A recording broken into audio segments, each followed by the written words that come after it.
Hello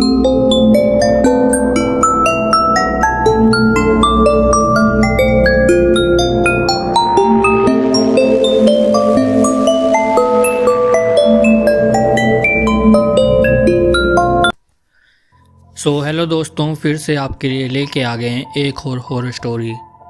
अगर आपने हमारे चैनल को सब्सक्राइब नहीं किया है तो चैनल को सब्सक्राइब कर लीजिएगा।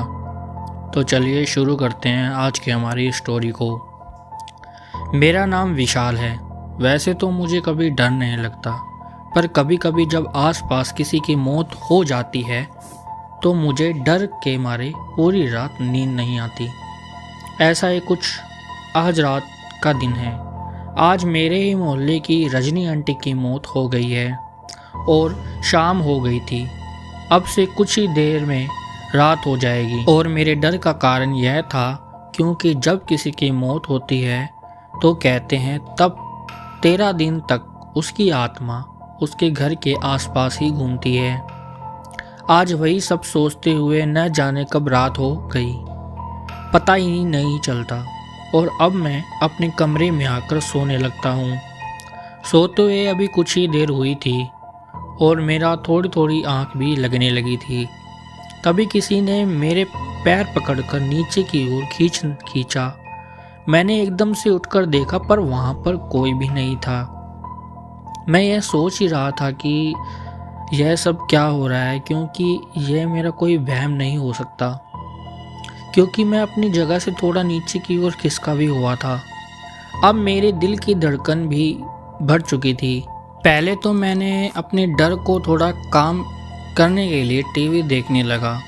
आधा घंटा 1 घंटा टीवी देखने के बाद मैं सोने के लिए फिर से अपने बिस्तर पर आ गया।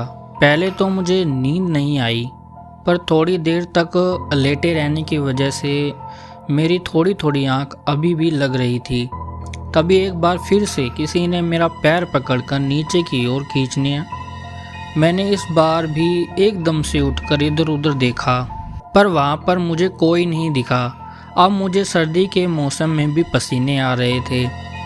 अब मुझे डर के मारे नींद नहीं आ रही थी और इसी डर को थोड़ा कम करने के लिए मैंने एक बार फिर टीवी ऑन कर दी और मैं टीवी देखने लगा। मैंने टीवी ऑन तो कर ली थी, पर मेरे अंदर की यही सब चल रहा था कि ये क्या हो रहा है मेरे साथ और ये सब कौन कर रहा है, जो बार बार मेरे पैर को खींचे जा रहा था और वो मुझे दिख नहीं रहा था। कहीं रजनी आंटी की आत्मा तो नहीं थी। यह सब मैंने बस सुना ही था, पर आज मैं यह सब कुछ महसूस कर रहा था। काफ़ी देर तक टीवी देखने के बाद अब मुझे थोड़ी नींद सी आने लग रही थी। वैसे यह सब होने के बाद मुझे नहीं लग रहा था कि मैं अब सो पाऊंगा, पर अब रात के लगभग 1 बज चुके थे, इसीलिए मैंने सोचा अब टीवी बंद कर देनी चाहिए। और जैसे ही मैंने टीवी के स्विच के पास आया तभी मुझे किसी की खटखटाने की आवाज़ आई। मैंने पहले तो उस पर ज़्यादा ध्यान नहीं दिया, पर मैं जैसे ही टीवी के स्विच को ऑफ करके अपने बेड की ओर मुड़ा तभी एक बार फिर से किसी चीज़ के खटखटाने की आवाज़ आई। अब बस जिसकी ओर से आवाज़ आई थी मैंने उसकी ओर जैसे ही मुड़कर देखा तो जैसे मानो मेरे अंदर खून जम सा गया हो। मुझे ऐसा लगने लगा जैसे किसी ने मुझ पर एक साथ लाखों चींटियां छोड़ दी और वो सब मुझे काट रही हूँ। मैंने देखा मेरे कमरे की खिड़की के बाहर से रजनी आंटी खड़ी होकर खिड़की को अपने एक हाथ से थपथपा रही थी और उसने वैसे ही कपड़े पहने थे जैसे वो पहना करती थी और उनके बाल खुले हुए थे और मुझे ही घूरे जा रही थी। उनको ऐसा सामने खड़ा देखकर मेरे डर की मानो कुछ सीमा ही नहीं थी। अगर कोई डर के नापने की मशीन आती तो सबसे ऊपर मेरा ही डर आता। वो आंटी अभी भी मेरे कमरे की खिड़की पर खटखटा रही थी और अब मेरे अंदर इतनी हिम्मत नहीं थी कि मैं अपने कमरे से बाहर निकलकर सबके पास चला जाऊं। इसीलिए मैंने अपने पापा को फ़ोन करा और बोला, पापा मुझे डर लग रहा है। पापा मेरी बात तुरंत समझ गए क्योंकि वो जानते थे कि मैं कभी नहीं डरता था। इसीलिए पापा तुरंत मेरे कमरे में आए और पापा जैसे ही आए वो आंटी वहाँ से गायब हो गई और पापा ने मुझे अपने साथ मेरे कमरे में ले गए और मैं पूरी रात वहीं रहा। और सुबह जब मैंने सारी बात सबको बताई तो मुझे पता चला कि वो आंटी मेरे मोहल्ले के और भी लोगों को दिख चुकी हैं। कैसी लगी आपको यह कहानी कमेंट करके ज़रूर बताइएगा। तो आज की स्टोरी में इतना ही, मिलते हैं आपसे नई एक और भूथा स्टोरी में।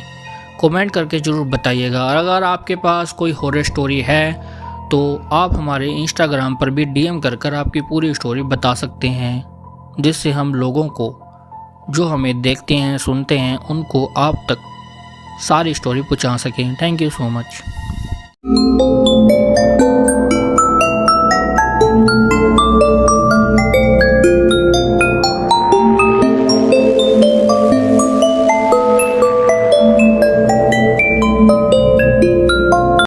हेलो दोस्तों, कैसे हो आप सब लोग। तो आज फिर से लेके आ गए हैं आपके लिए एक और हॉरर स्टोरी।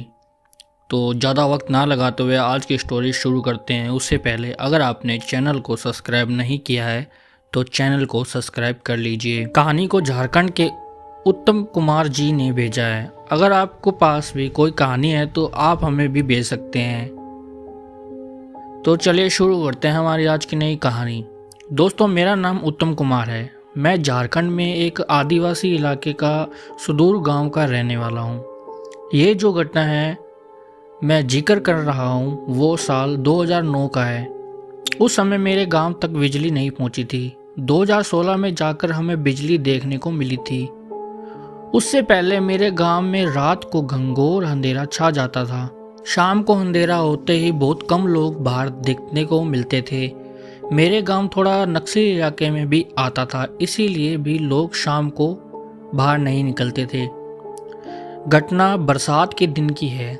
एक दिन मैं अपनी साइकिल से कुछ सामान खरीदने एक छोटा सा मार्केट गया था, जो कि लगभग 9 से 10 किलोमीटर है दूर मेरे घर से। सामान खरीदते खरीदते पता ही नहीं चला कि कब अंधेरा हो गया। अंधेरे होते ही बारिश भी शुरू हो गई।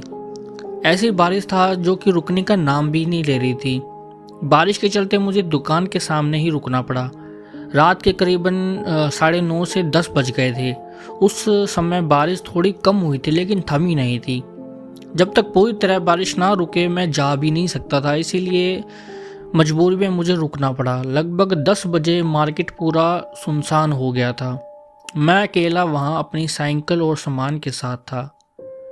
फिर रात को करीब 10:30 बजे बारिश पूरी तरह से रुक गई। मैं खुश हो गया, भगवान का शुक्र अदा करने लगा।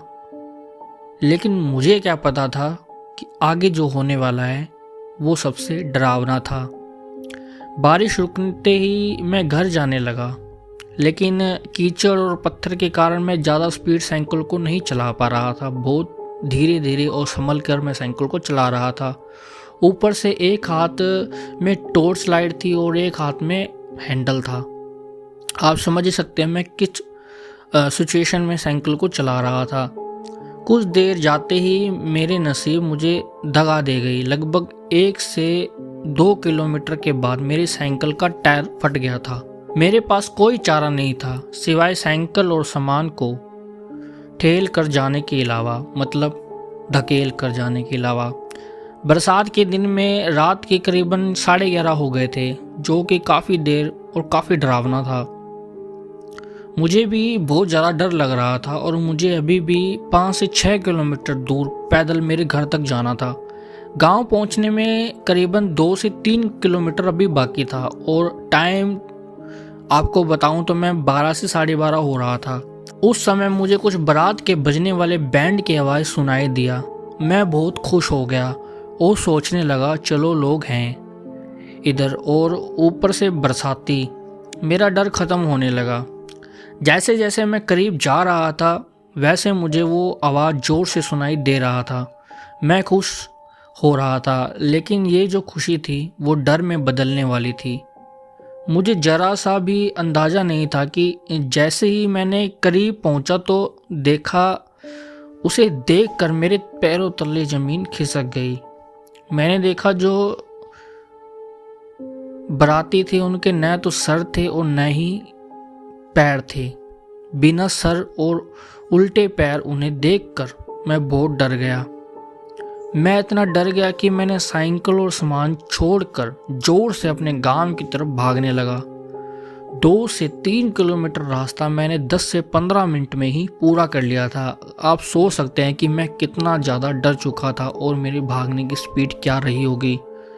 घर पहुंचते ही मैंने माँ और अपने पिताजी को सब बात बताई। ये सब सुनकर वो हैरान रह गए। उन्होंने साइकिल और सामान के बारे में पूछा तो मैंने बताया मैंने डर के मारे सारे सामान को वहीं पे छोड़कर भाग आया हूँ। फिर हमने तय किया कि सुबह जल्दी जाकर देखेंगे, अगर नसीब अच्छा हुआ तो सामान और साइकिल दोनों मिल जाएंगे। फिर मैं और पिताजी दोनों सुबह सुबह गए उस जगह जहाँ मैंने सामान और साइकिल छोड़ के भागा था। वहाँ जाके देखा तो साइकिल और सामान बिखरा हुआ मिला। फिर पिताजी ने पूछा, कहाँ तुमने वो बिना सर और उल्टे पैर वाले भूत देखे थे? मैं वहाँ पर उनको लेके गया तो वहाँ पर हमें कुछ बड़े बड़े पैरों के निशान मिले। फिर हम लोग साइकिल को लेकर घर आ गए। उस रात मेरा नसीब अच्छा था कि मैं बच गया। उस भयानक रात को मैं आज तक नहीं भुला पाया हूँ। तो दोस्तों, ये थी इनकी कहानी। आपको कैसी लगी कमेंट करके ज़रूर बताइएगा। अगर आपके पास भी कुछ ऐसी ही रियल हॉरर स्टोरी जो आपकी लाइफ से रिलेटिव है, या आपकी जो भी रिलेटिव है, घर के फैमिली मेम्बर, उनके साथ कुछ ऐसी घटना घटी है भूत से रिलेटिव या गोस्ट से रिलेटिव जिसे आप बताना चाहते हैं, तो प्लीज़ हमें कांटेक्ट कीजिए। हमारी इंस्टाग्राम आईडी का लिंक डिस्क्रिप्शन के अंदर है, तो वहाँ जाकर हमें डीएम कीजिए और अपनी स्टोरी को भेजिए। जैसे आप कंफर्टेबल हो वैसे आप भेज सकते हो। लिख कर भेजिए या हमें रिकॉर्ड करके भेजिए। हम आपकी स्टोरी ज़रूर सभी लोगों तक पहुँचाएंगे। तो आज के लिए इतना ही। Thank you so much.